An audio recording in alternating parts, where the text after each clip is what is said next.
Hi friends, ఈ రోజు మనం మరో క్రొత్త ఇడియం గురించి తెలుసుకుందాం. Make yourself at home.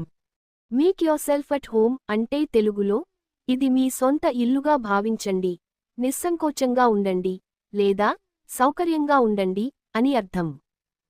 ఇంటికి వచ్చిన అతిథులను రిలాక్స్గా, హాయిగా ఉండమని చెప్పేటప్పుడు వారిని ఆదరంగా ఆహ్వానించడానికి వెల్కమింగ్ గెస్ట్స్ ఈ వాక్యాన్ని ఉపయోగిస్తారు.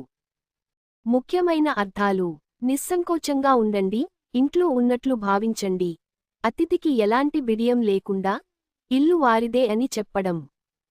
సౌకర్యంగా ఉండండి, ఫీల్ కంఫర్టేబుల్, కూర్చోవడం లేదా విశ్రాంతి తీసుకోవడం సులభతరం చేయడం.